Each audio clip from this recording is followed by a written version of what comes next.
Bonjour à tous et bienvenue sur ma chaîne. Donc sur cette chaîne, je parle des études en Belgique, de la procédure à suivre pour que vous soyez capable d'entamer les démarches vous-même. Donc si tu rêves de venir poursuivre des études en Belgique, tu es la bienvenue sur cette chaîne. Et si tu n'es pas encore abonné, n'hésite pas à le faire. Et pourquoi pas de partager la chaîne avec tous ceux-là qui sont susceptibles de s'intéresser aux études en Belgique. Dans cette vidéo, je vais parler d'équivalence. Pourquoi je dois parler d'équivalence? Parce que là, nous sommes en début novembre et le service des équivalences ouvre le 15 novembre, bref, de chaque année. Alors, si tu souhaites venir poursuivre des études en Belgique et si tu as fait des recherches sur Internet, forcément, tu auras constaté qu'il faut faire l'équivalent de son diplôme de baccalauréat ou de son diplôme de fin d'études secondaires, son diplôme d'État. Ou également de son DCI. Donc voilà l'ensemble des diplômes qu'il faut effectuer l'équivalence lorsque tu veux venir poursuivre des études en Belgique. Mais avant de continuer, juste après le générique.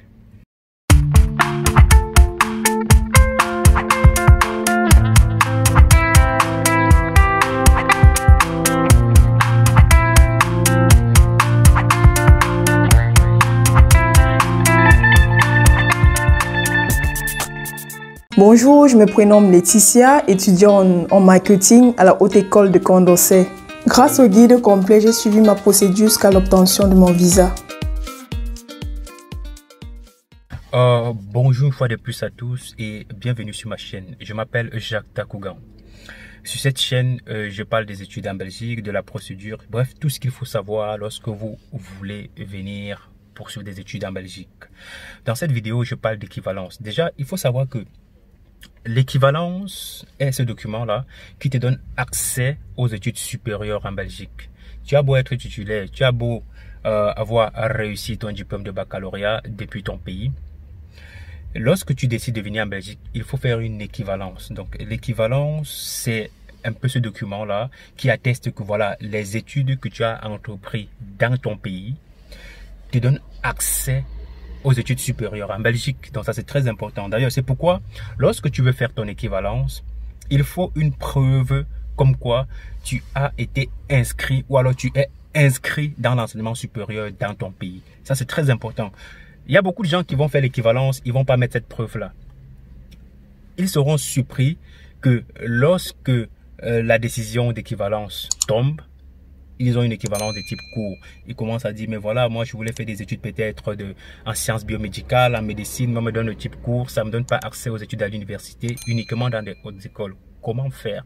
Alors, à ce moment-là, l'erreur que tu as commise à la base, c'était de... Bonjour, je me nomme Sidik, je fais un master en sciences et technologies de la communication à l'Université libre de Bruxelles.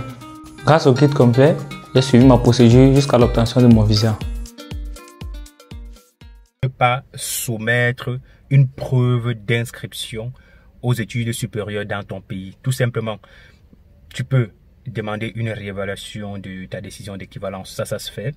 D'ailleurs, ceux qui me suivent, que ce soit sur mon blog ou sur cette chaîne YouTube ou à travers ma page Facebook, ça j'ai déjà dit. Il y a beaucoup de gens qui ne savent pas que on peut demander une réévaluation d'une décision d'équivalence. Ça dépend des contextes, ça dépend des décisions, ça dépend de plusieurs paramètres. Voilà pourquoi, avant de le faire, il faut parfois contacter des personnes qui s'y connaissent comme moi pour que je puisse vous donner mon avis là-dessus avant que vous engagez. Donc, si tu décides de faire ton équivalence, il faut savoir que plus vite tu introduis ta demande d'équivalence, plus vite tu as une décision et ça te permet d'avancer dans ta procédure. Si tu introduis ta demande d'équivalence tardivement, cela aura un impact sur ta procédure. Et toujours sur cette chaîne, j'ai publié une vidéo dans laquelle je parlais des erreurs ou alors de l'erreur à ne pas commettre au début de la procédure. Donc avant même d'entamer l'équivalence, il faut scanner tous tes documents avant de les envoyer au service des équivalences. Maintenant, revenons à l'équivalence. Les frais administratifs pour une demande d'équivalence s'élève à 150 €. Donc ça c'est ce qu'il faut verser au service des équivalences et produire une preuve que tu dois mettre dans nos dossiers, tout simplement qui atteste que tu as payé les frais administratifs pour que ta demande puisse être traitée. Ça c'est très important. Et aussi, il faut savoir que ça dépend des pays. Il y a des pays peut-être comme l'Algérie où les frais de traitement d'une demande de visa peuvent, je pense que ça doit s'élever à 200 € au lieu de 150 € pour la plupart des pays. Pour les documents à fournir pour son équivalence, déjà, ça dépend également des pays. Mais il y a déjà le diplôme de baccalauréat ou le relevé des notes. Bonjour, moi c'est Boris, étudiant en commerce extérieur à la Haute École Condorcet. Grâce au guide complet, j'ai suivi la procédure jusqu'à l'obtention de mon visa.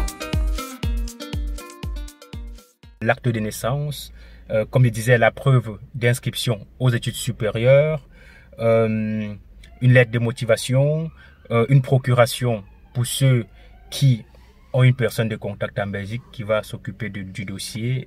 Et il y a également le formulaire de demande d'équivalence qu'il faut télécharger en ligne et remplir. Donc voilà un peu en quelque sorte. Maintenant, en fonction des pays, il y a des documents qu'il faut légaliser, il y a des documents qu'il faut produire en version originale, etc.